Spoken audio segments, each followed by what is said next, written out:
Nobody puts baby behind a podium.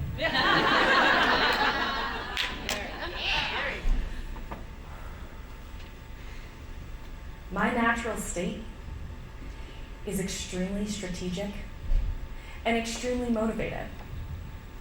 Anybody ever take those personality tests like Myers-Briggs or DISC or how many? Yeah? Yeah. Well, I was that 1% way over in the far corner. Extremely strategic, extremely motivated. I was the perfect making for a tyrannical leader. And it became really apparent when I got my first job after graduating engineering. They nicknamed me the Bulldog. So, 7 years into my career, I decided to start out on my own. Tyrannical leader made. My first client, big engineering firm, they waited about 3 months before they took me aside and said, "We're gonna ask you to take our extensive EQ training." Intake. What they didn't know is at the exact same time, my marriage was failing.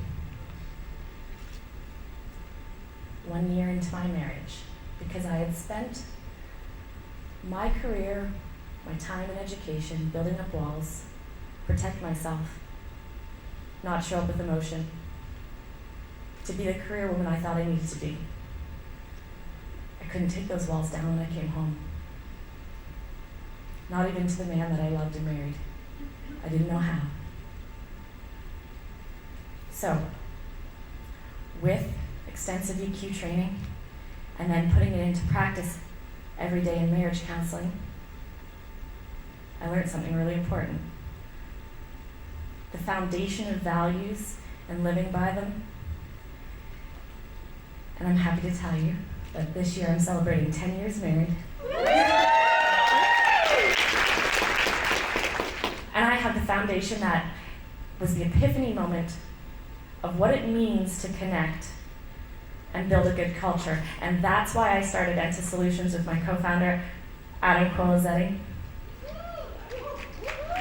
Yeah, thank you for the men who support us. Yeah.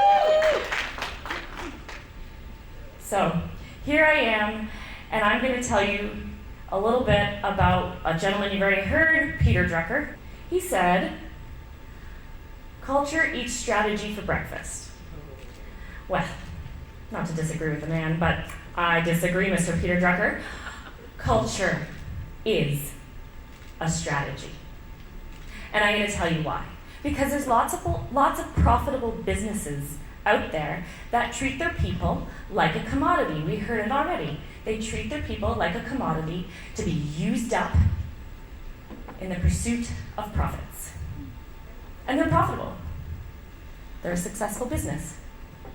But an engaged culture will yield 65% increased profitability in your company. 65%. How much revenue did you make last year? How much profits? Who wants 65% more? Yeah. 70% of the workforce is currently disengaged. They're either looking for another opportunity or they're just not really participating in their day-to-day. They're going through the grind. 70%. 2 years ago, my sister-in-law was one of them. She got acquired in her business. She loved working for a company. They got acquired by a big business, and she was completely disenchanted with the culture. She left. She's a senior technical engineer. She left the business to go work for a company for a 40% pay cut. Culture is a strategy. The cost to replace a senior technical person, to build a resume, to put it out there, to hire, to interview, to review all those resumes, to select, to ramp up. Any guesses?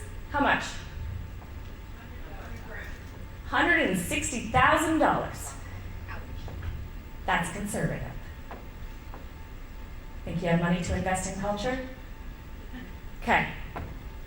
Want to know what happened after she left? 20 more people followed her out the door. That was a $3.2 million culture ouch to that company. They had to sell their projects to competitors. Yeah, that hurt. Culture is a strategy. You have to start now. I'm going to tell you, entrepreneurs out there, solopreneurs, start now because it's easier to grow it than it is to fix it. There are 3 things you have to do. A lot of 3s today. It's good. First thing you're going to start with, you're going to define your culture with such clarity, such utter clarity that you know how it shows up in actions and behaviors, and you can think about how you're going to see it. Once you've defined it, I want you to build it into everything you say and everything you do. Write it into your procedures. And please, ladies and gentlemen, please, when you write a procedure, it does not need to be boring. I don't know why, when we put on our procedure hat and we start writing how we're going to do stuff, we become the most boring people in the world. Stop it now. You are all fun. I have seen it. Make your procedures fun. When's the last time you enjoyed reading a policy or procedure? Who said it had to be boring? Stop it, okay? So as entrepreneurs, we know we're wearing multiple hats all the time. I call it the Mad Hatter, okay? Lead of sales, you. Head of BD, you. Operations, a you. It's all you. Hi, it's me. I'm the problem. It's me. Why I say to define it now, even when you're a solopreneur. When you have that clarity, your values, you know what they are, and you're getting ready to take off that hat and give it to somebody else. If you don't have the procedure, if you don't have the step-by-step process, if you can explain to them at the very least your values and how you make decisions and what's important to you, they will make better decisions for you. They will fill that hat and they'll carry your torch for you. That's why you need to define it now. The other thing that's really important is know your client values.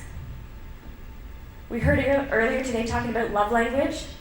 That's your love language for your clients. It's their values. Speak to them with their values. It's going to mean a whole lot more if you say, I know that quality is one of your core values, and I respect that. I wanted to make sure we took that piece of information and put it through a second set of eyes so we have it perfect for you. You'll be having it tomorrow. Much better than, yeah, we're going to be a day late. Speak to their values. That's their love language. Talk their love language. Second thing you want to do is you want to live it. If you don't live your values, it's never going to get into action. It's going to be a huge disconnect in your business.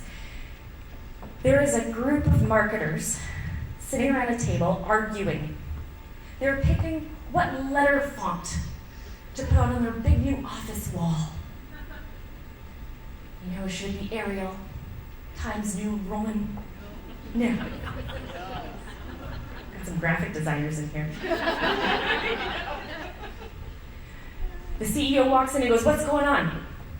They start arguing and trying to get his buy-in on what to do. Finally, he looked at them and said, it's not the wall's job to hold the values up. Culture is a strategy. They left the wall blank. And they told everybody the story. A few months later, a little sticky note showed up on the wall. One of the employees had written how they had shown up with the value. A week later, a couple more. That wall is filled with sticky notes on how the employees show up with the values. Much more powerful than some printed lettering on a wall. Live it. I'm going to try my hand at some graphic design myself over here. Yeah. Okay. This is called the culture quadrant. Got it? Got it. Okay. X-axis. Align with your values, don't align with your values. High performance, low performance. Over here in the top right-hand corner, who can guess what I'm drawing? Let's see. I'm not an artist, guys.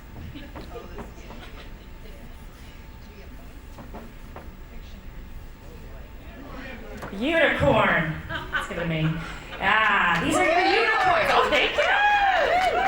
He needs an eye and a smile. There we go. Your unicorns. Man, they're high performance and they align with your values. These guys are great. Over here, see if you can guess what I'm drawing. Okay, right here. I don't know. That's what it's Ice cream? Microphone! Yeah. Come on, get an ice cream. Yeah. It's a microphone.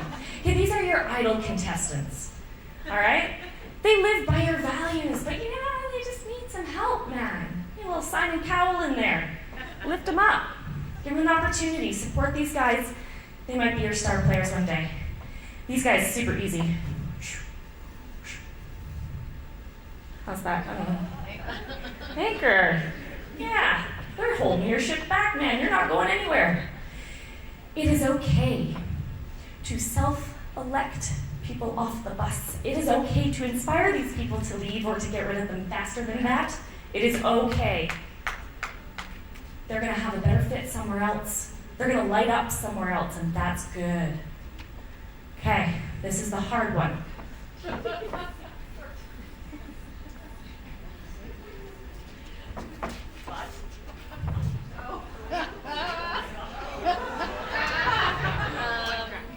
Those are the a-holes.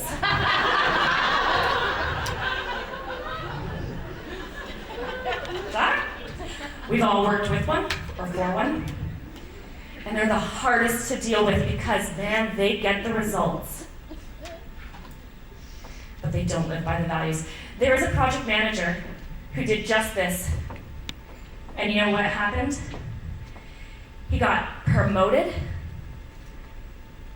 Leadership loved him, and 5 people left while he was there. $800,000, but that never got put to his project performance, did it? No, that was HR's problem. Lastly, I want you to grow it, okay? Invest your values back into your people. Give them the opportunity to grow it. It will save your company, and it saved mine.